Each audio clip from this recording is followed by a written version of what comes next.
Hey guys, welcome to week 3. You guys have made it this far.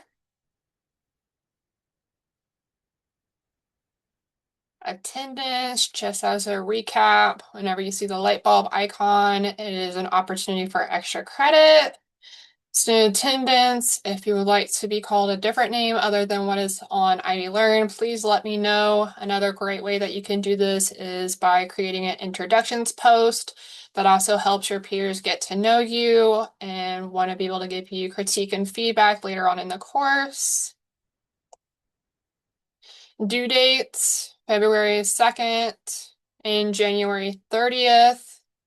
January 30th is the Friday to help your peers get replies to you for your discussion board before the due date. Watching videos and the links inside the learning materials, discussion board, quiz, and then this one is optional.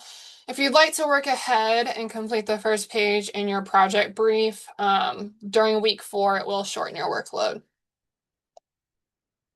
Learning materials. So your course in IvyLearn has a variety of learning materials to gain content knowledge. There's some videos that you can watch if you would like. And then there's some readings as well. Otherwise, you can just follow the links that are inside my presentation. Module 3, learning goals. This module is about the user and user groups. So we're going to be spending more time on the learning activities, but there will be fewer assignments this week. You'll see there's no big projects or anything like that. That'll be coming next week. According to the Interaction Design Foundation, user-centered design, also known as UCD, is an interactive design process in which designers focus on the users and their needs in each phase of the design process. Sometimes this is called human-centered design. The Inclusive Design Research Center defines inclusive design as design that considers the full range of human diversity with respect to ability, language, culture, gender, age, and other forms of human difference. Both user-centered design and inclusive design are not only important in the physical world, but also very important in the digital world. A similar term that you may see or hear used in universal design, but that is more focused on architectural and industrial design. Module 3 learning goals. So I'm going to show you a TED Talk. We're going to watch a little bit of it, but I want you guys to start thinking about the benefits of user-centered inclusive design before we dive into this week's content. We are going to watch a TED Talk by Elise Rowe, and I'm going to turn on captions as well.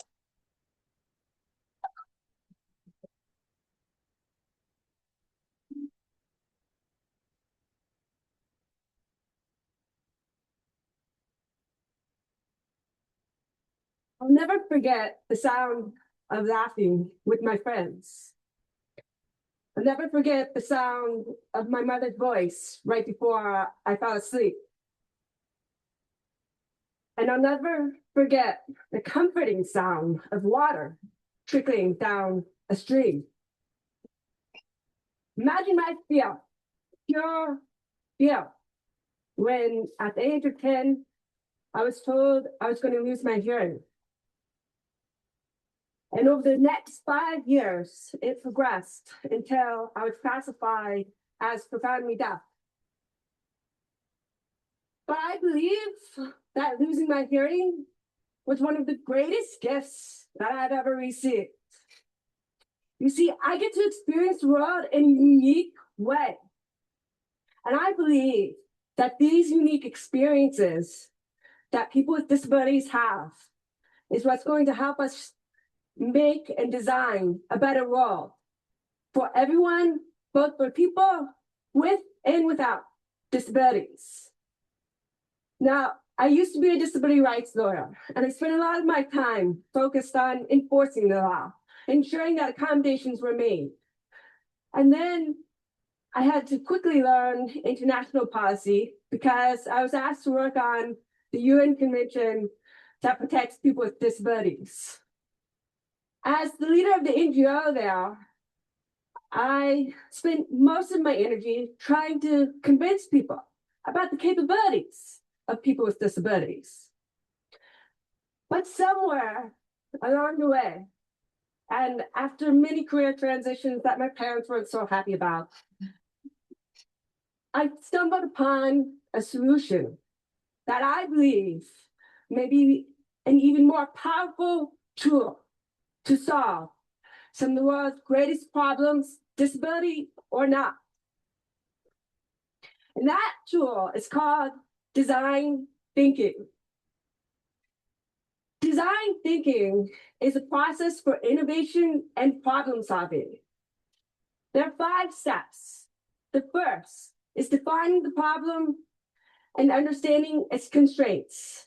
The second is observing people in real life situations and empathizing with them. Third, throwing out hundreds of ideas. The more the better, the wilder the better.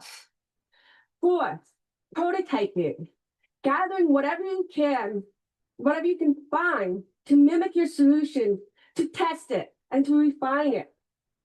And finally, implementation, ensuring that the solution you came up with is sustainable.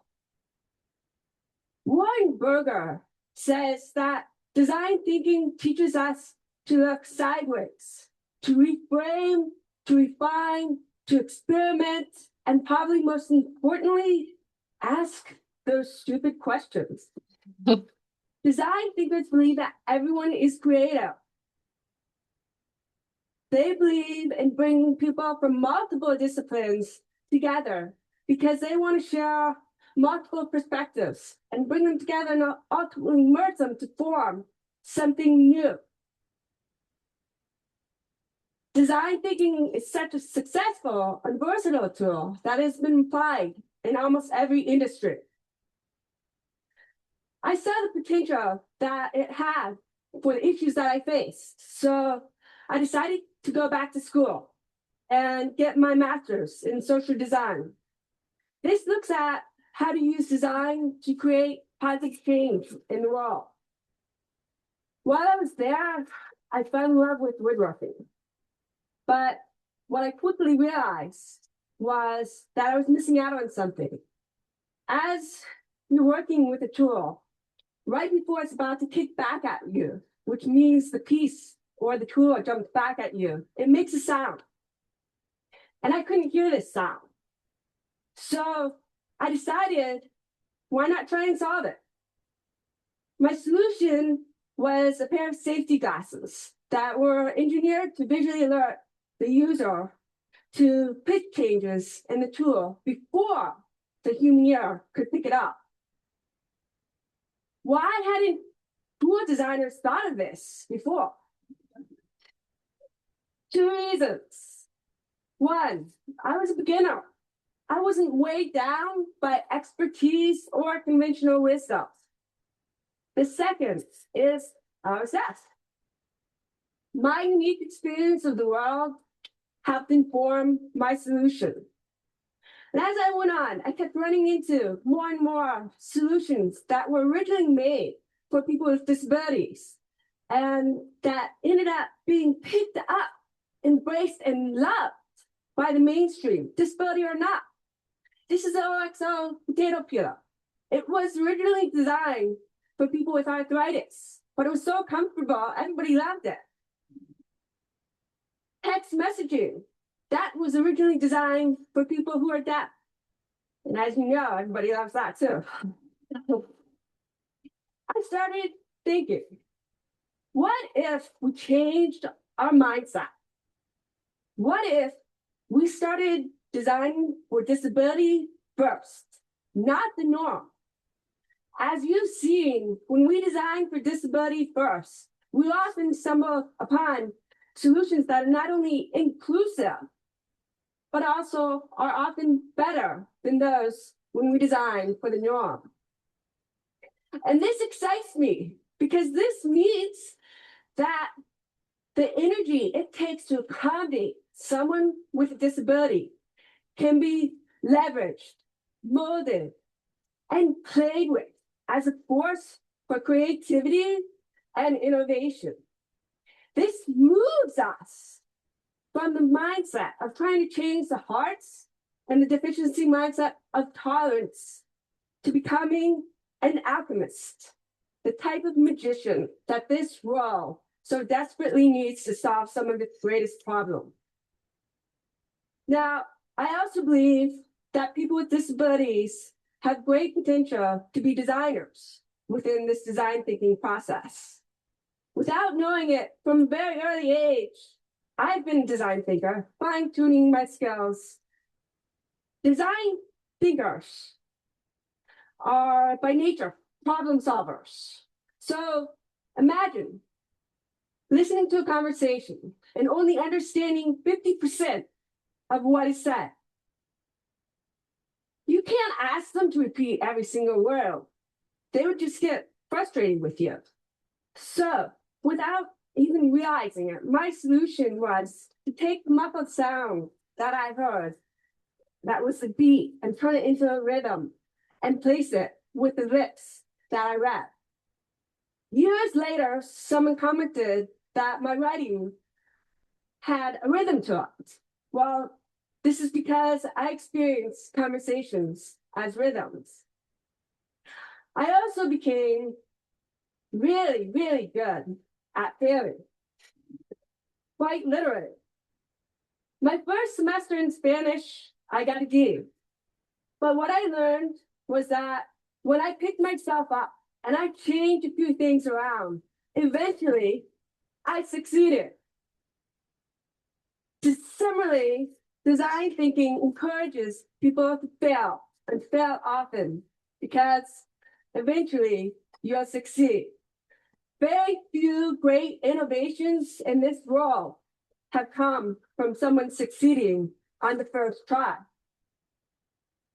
I also experienced this lesson in sports, and I'll never forget my coach saying to my mom that if she just didn't have her hearing loss, she would be on the national team.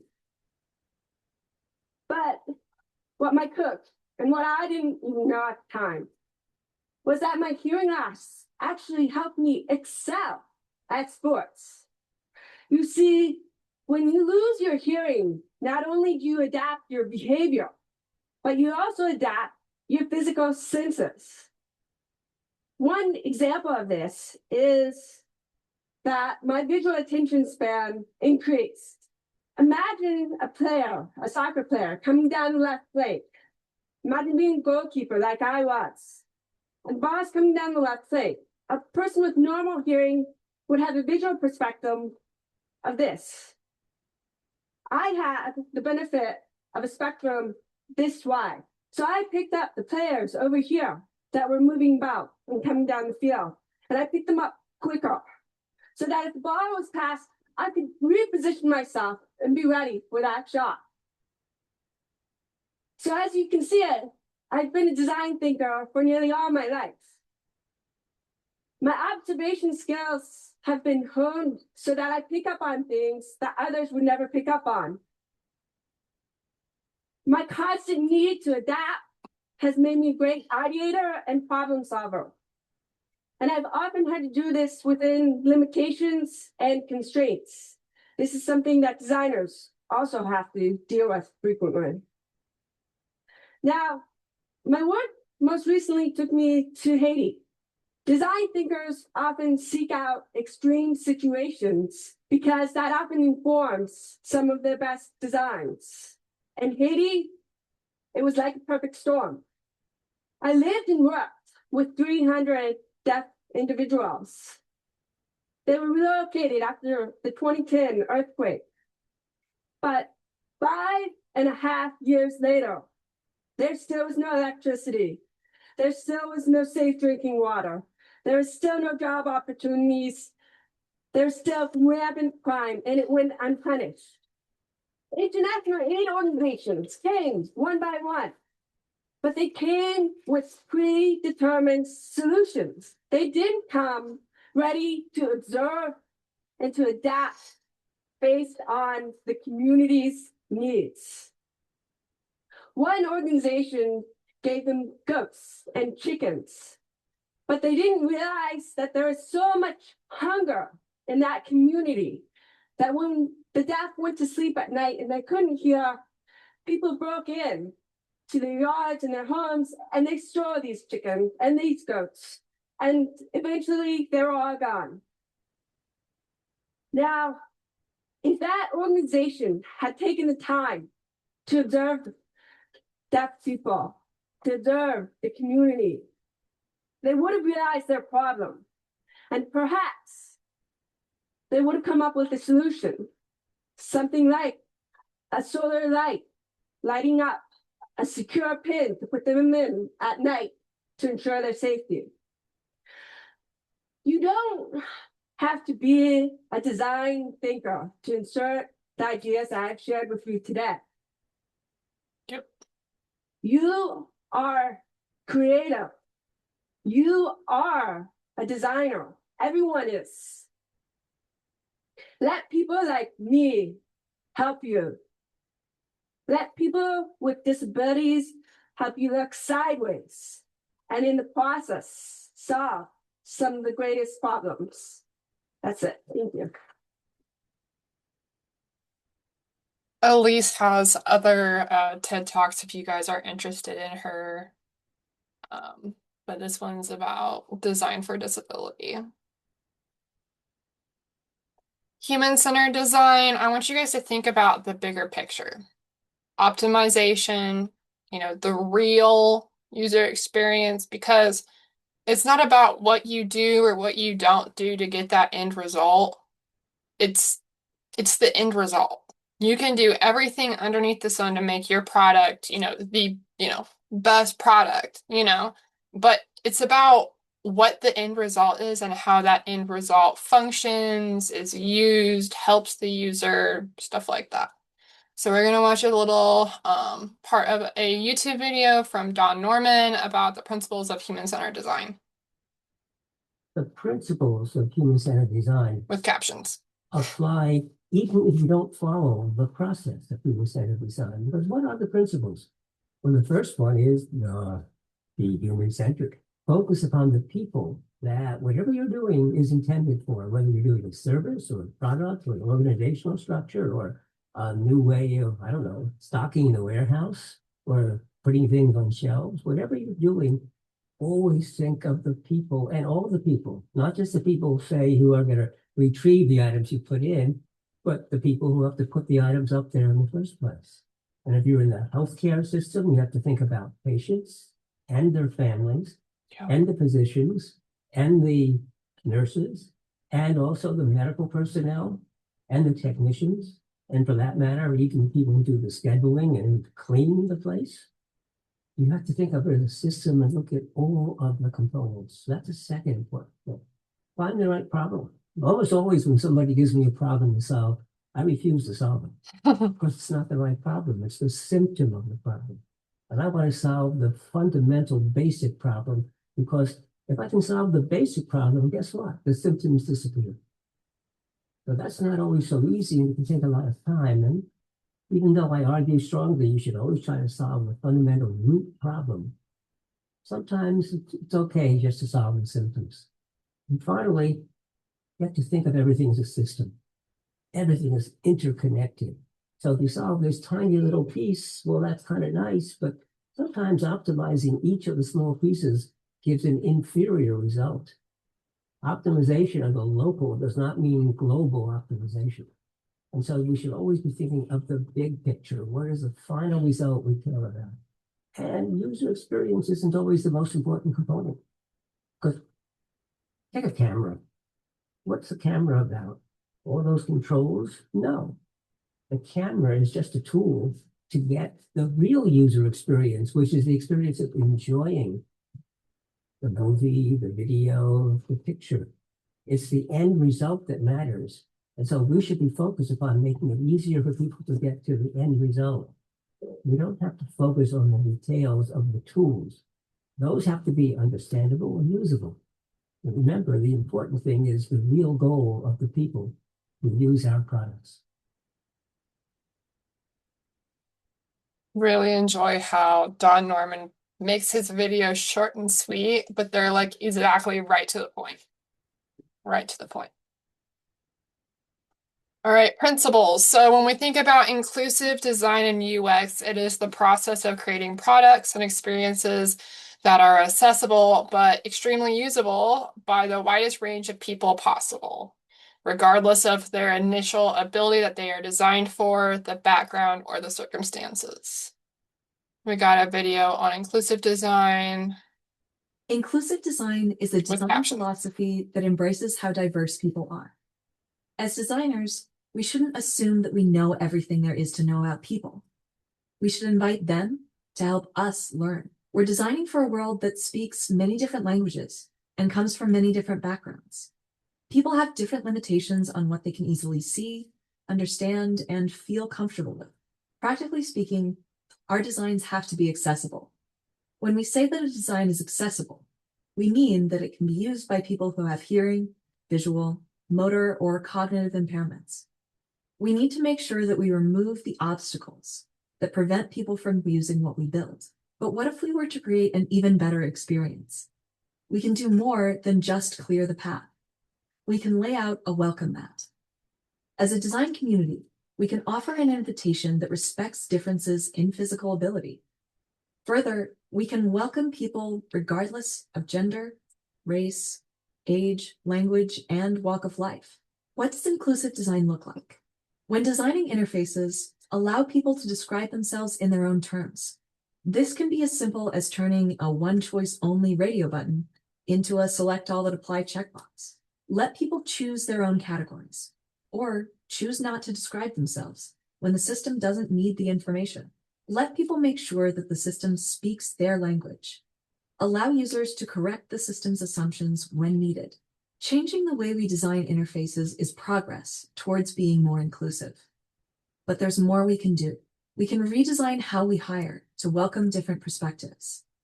We can change our research process to really represent the world we live in. Most importantly, we can create a design community that welcomes everyone who wants to be here. Short and sweet and to the point. All right, we are not gonna watch all of this video. I want you guys to watch this on your own time, you know. But there's an extra credit question. Does anybody want to share what they learned or what they noticed from Cat Holmes? We're just gonna watch a little bit of it. Cat, if I can.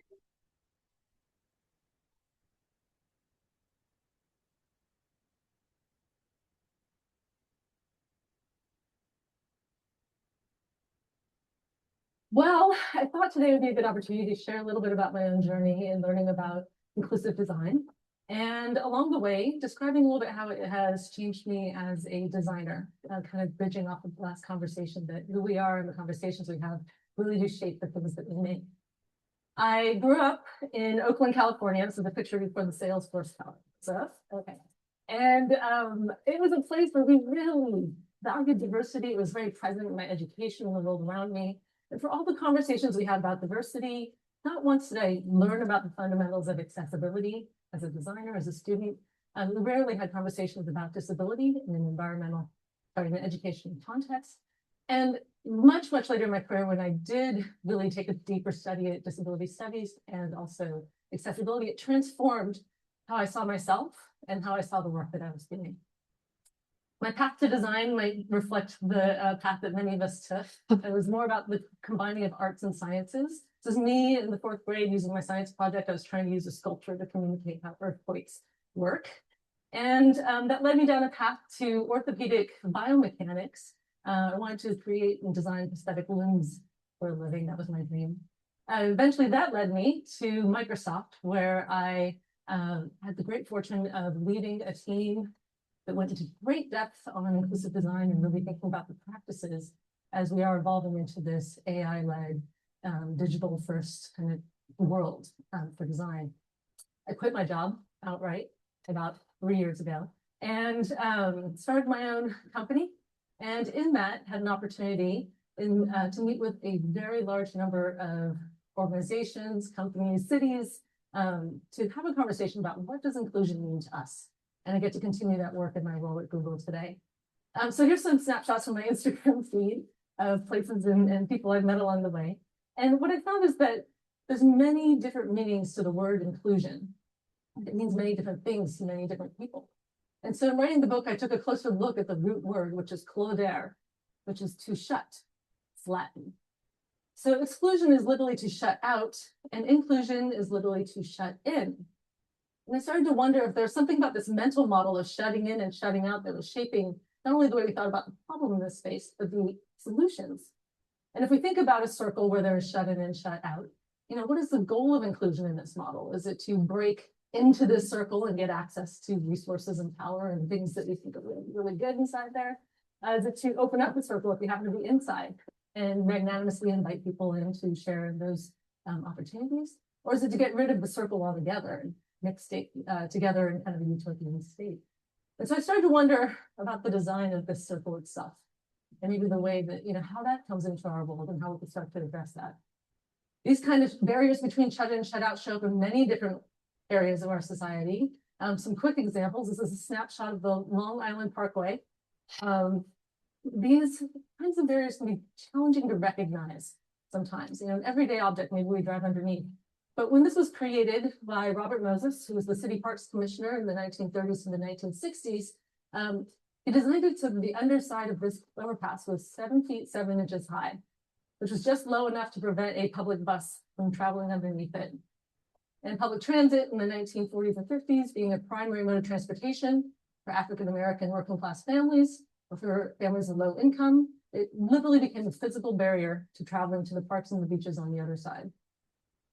Now, recognizing these kind of barriers today in digital environments is also sometimes a challenge.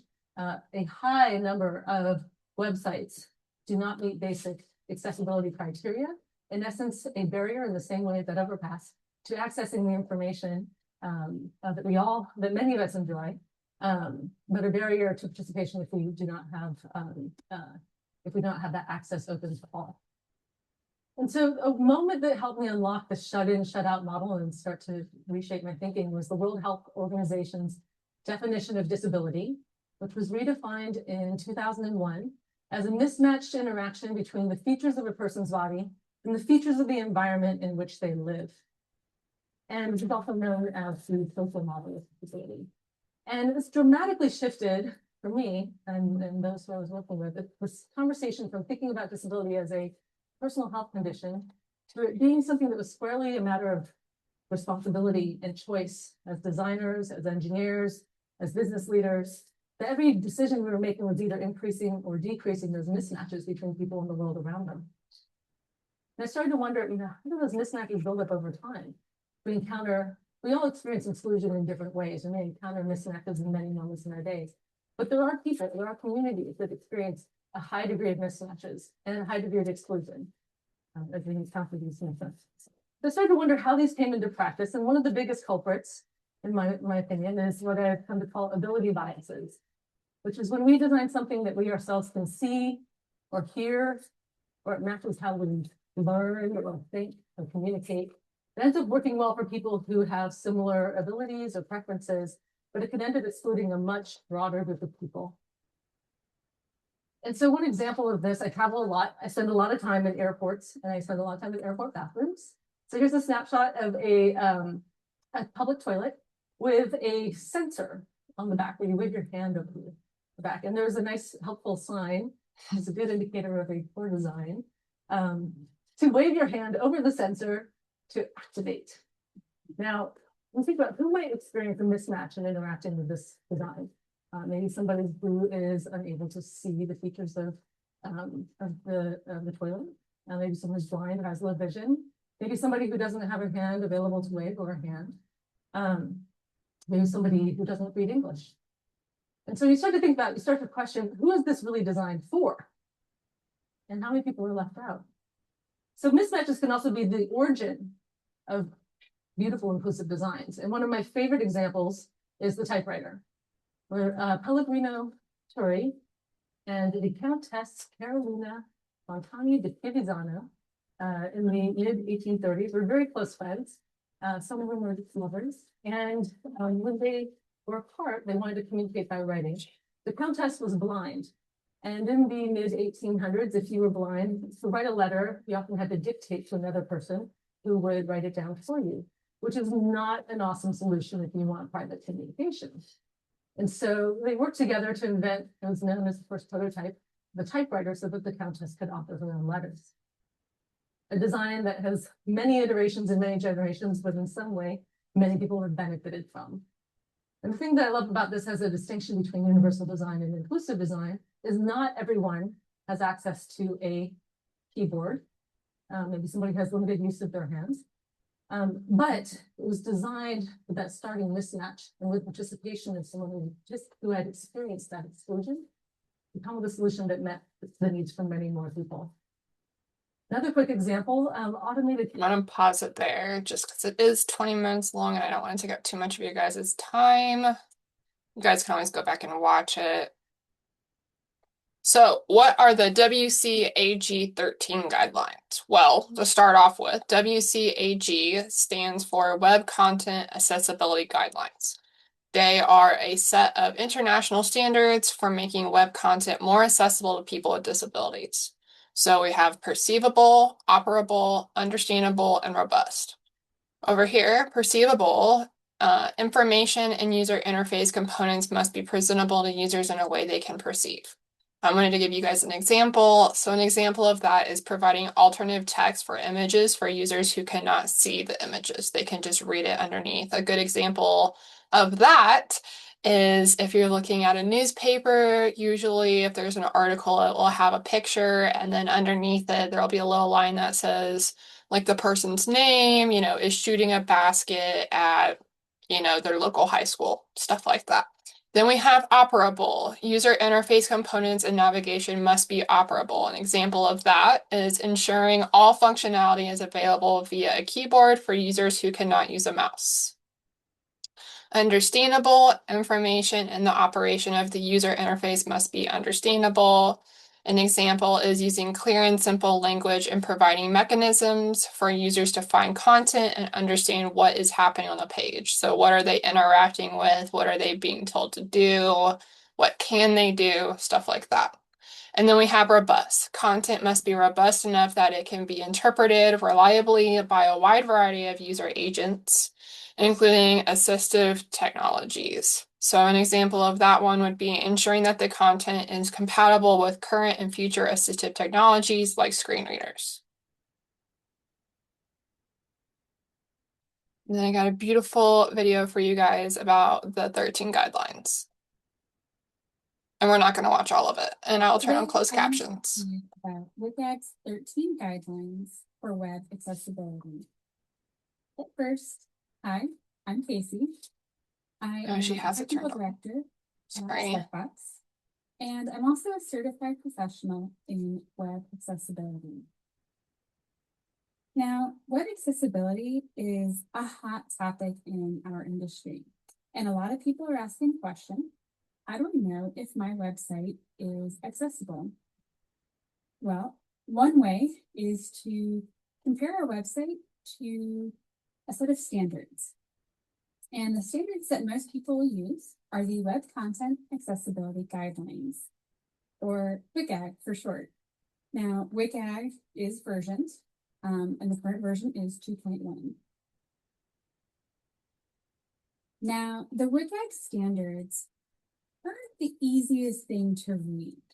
There's a lot of information packed into the guidelines themselves, and sometimes the text is just difficult to read. So we're going to break things down and cover the basics. And to start, we're going to talk about how WCAG is structured. There are 4 main principles when it comes to WCAG. These are the concepts, these are the things that your website need to be in order to be considered accessible. It needs to be perceivable, it needs to be operable, it needs to be understandable, and it needs to be robust. The principles by themselves are kind of vague, so they're broken up into guidelines, and there are 13 guidelines total. The guidelines are then further broken into success criteria, and each guideline has its own set of success criteria, and there's 78 of them total. The success criteria are really specific use cases that you can use to test your website's accessibility. For today, though, we're just going to focus on the 13 guidelines. There's one more layer to WCAG, and that's levels of conformance. There are 3 levels, A, AA, and AAA.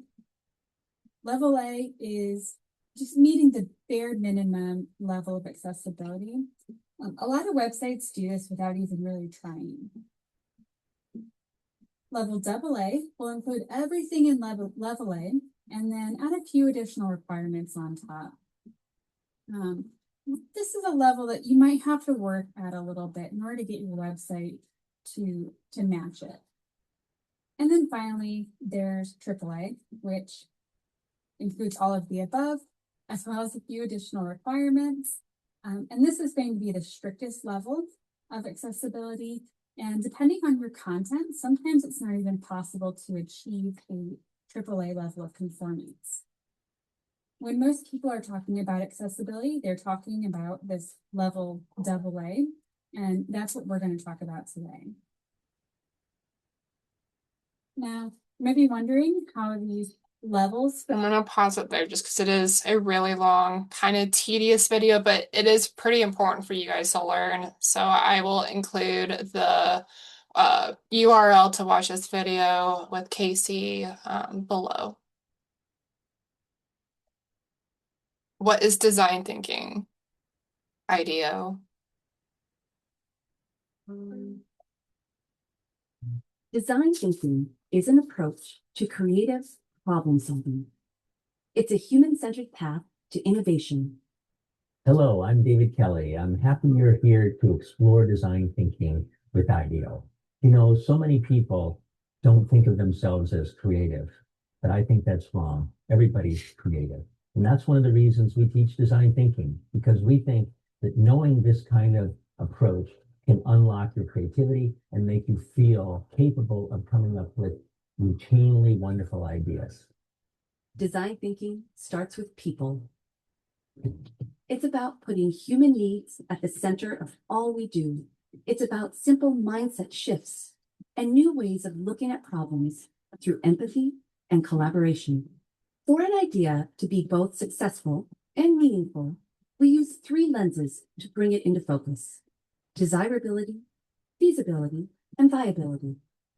This ensures we're creating something that makes people's lives better, but that's also feasible to produce and makes good business sense. There are many different phases of design thinking. We find it helpful to teach it in a linear way, but in practice, it's more like this. Design thinking unfolds in iterative loops, moving back and forth across phases, some taking much longer than others. To learn, you need to try it out for yourself. The skills and mindsets of design thinking can help you tackle your biggest challenges and build your creative confidence. Once you put it into practice and make it your own, who knows what important problems you might solve.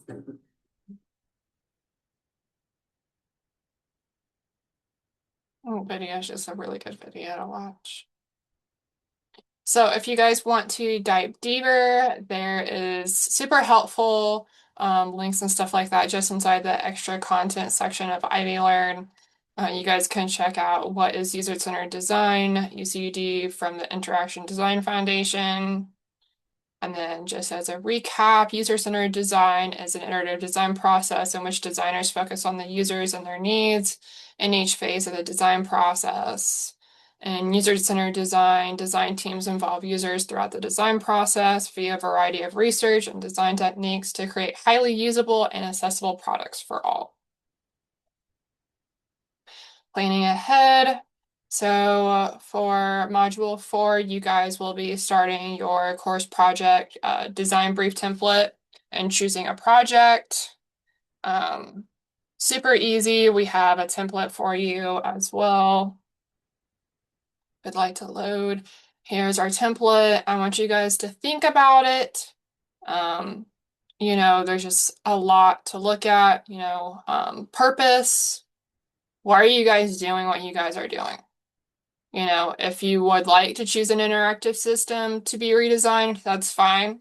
I want you guys to be motivated with this project. So if you can't find an interactive system that you would like to redesign, you are more than welcome to create whatever you want. Last semester, I had a student who created a website for a local shelter that did not have one. And then she also created like an interface for an app that would be both a website that would be, phone accessible, but then also website accessible, stuff like that. I had another student who she made an app that combined the video games and get the consoles together. So she'd like PlayStation, Nintendo, computer games, stuff like that all in one. So you'd be able to look up games, you get a definition of what's, in the game. You could get gameplay, you could rate the games, you could ask questions to other gamers, you could even stream stuff. I thought that was really cool. And then you're going to create a hypothesis. So describe what you want your impact to be if it is a redesign or if you're trying to create something yourself. Figure out your stakeholders, your users, the SWOT analysis. You're more than welcome to go on my portfolio and look at my SWOT analysis, but we will be going over that later. We got a competitive analysis, and then we move into the research. For some reason, this seems to be students' favorite part is the research. And then you guys are going to create personas, and we'll dive into that later as well. And then this is where like the fun stuff happens. This is where the UI comes from. If you remember the cake video that we watched, the UX is the inside with the nitty gritty, and the UI is the outside. So you guys are going to be choosing your logo. You can create one if you're creating something totally new and not doing a redesign. You get to choose your color palette, your typography, your imagery, your buttons, your icons, the size, the color, the shape, stuff like that. And then wireframes on Figma, and then mock-ups on Figma, and then you guys will be prototyping as well. It doesn't have to be like something like, out of the ordinary, stuff like that. It's just campus policy, and especially for this course as well, not just because I'm your teacher, but for all, visual communication courses, AI is not permitted. So I just want to remind you that as well. I know Figma has, abilities to use AI, but it is a paid option. Please do not do that. Revisions, what revisions that, you made based off of what you guys' peer responses are later on in the semester, and then a summary, how did the redesign go? Or if you're creating something new, how is that process? Is there something that you wish you could have done, at the last stage that you didn't have time for? How did you feel? Everything like that. I want my full screen back. Sorry. Okay. All right, and then in the welcome video, I talked about how I try to structure our weekly presentations to focus on all types of learning types. So hands-on, visual, and then like auditory, stuff like that. So this is for my hands-on learners. I have a 10-minute UX activity for you guys. It is extra credit as well. If you would like to earn a point of extra credit, you guys can attach a picture of this activity and a description of your work in the comment section below. But you guys are going to be prototyping a small interface element for a specific user group that is not yourself. The materials you need is index cards or a 4x6 sheet of paper. If you don't have index cards or a 4x6 sheet of paper, 8.5 by 11 is fine. Just divide it into more than one section if you can. Pins, markers, and then a timer, which I'm sure most of you guys have phones that have a timer on that. Excuse me. So what you're going to be doing first is you're going to be assigning a user. Take about a minute to do that. I have, the examples that you guys can choose from below. We have a busy parent with only one free hand, a tourist with limited English, a child learning to read, a user with color blindness. And then after you figure it out from these, which user you would like to select, you're going to spend 3 minutes defining the needs and barriers. You're going to answer, these questions on the same card that you chose for your user. So who is your user? What is your user trying to do? And then what makes it hard for them? Is it the accessibility, the lack of language, mobility issues, noise, attentions, etc.? Then you're going to do a lightning prototype activity. It's going to take about 4 minutes. And I want you guys to sketch one of these interfaces below for your user. So a login screen. It could be, website based or app based. An app sign up area, a checkout button or button flow, navigation menu, profile setup, or search bar and results. I just want you guys to remember this is an activity to help you guys design for somebody else and not yourself. And then last but not least, it's called Rapid Share. This is going to take about 2 minutes, and I just want you guys to come up with, just practice explaining who your user is for a minute, and then practice for 1 minute explaining why you designed what you did and the how and all that kind of stuff. And then if you would like to make a post for extra credit and attach your picture, just include your thoughts about these below. And then, of course, everybody wants to know the why factor of why you guys are doing this. And so I have what this teaches in 10 minutes and the why factor. So you guys are going to be gaining a user-centered design mindset. You guys are going to have empathy for a diverse user group that's not yourself. And then you guys are making inclusive design considerations. You guys are having a bias awareness. So instead of thinking, I would like to do this, or I want to design this for them, it's they need, they want. And then students are going to be able to quickly prototype without the perfection factor. There's no such thing as perfect. Kahoot, let's practice. So I've created a Kahoot for you guys again this week. Help yourself by letting me help you to take this time to practice and study while still having fun. And you guys should just be able to click that link. And then just like last week, you have the Kahoot self-study where you can learn on your own. Jake the dog. I was gonna make me do it. I'm just gonna select one. I know it's incorrect, but we're just gonna move forward. Okay, so then it moves on to the next one. And then you can go back, and if you're a flashcards person, you can say, yes, I got it, or no, I don't. And you can flip it over to check and see if you're right. And then if you're competitive like me, you can play solo. There is other, modes here. There's tallest tower. I did classic mode last week. I'll do chill art to show you guys what this one looks like. Oh man. I'll do this one. I like Van Gogh. Understandable design includes correct. Oh, it makes me keep going. Oh, I want to go paint. Select a number. I'll do 5.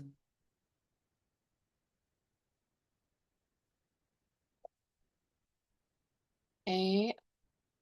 Oh, this is actually really relaxing.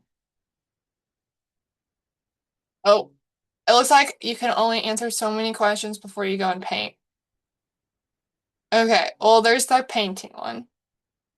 And then we have tallest tower. Get ready.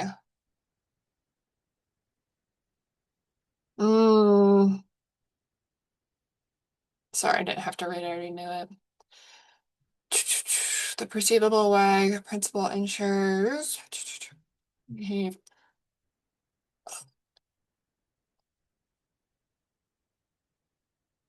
I don't remember this one. I have to fill out 4. Okay. Well, I think you guys get the idea. Yeah. But I just wanted to tell you guys thank you for you guys' time today. If anyone has any course related questions, you guys can put them in the comments below, or if you have any personal concerns or questions, please feel free to send me a message on IvyLearn. Thank you guys. Have a great weekend.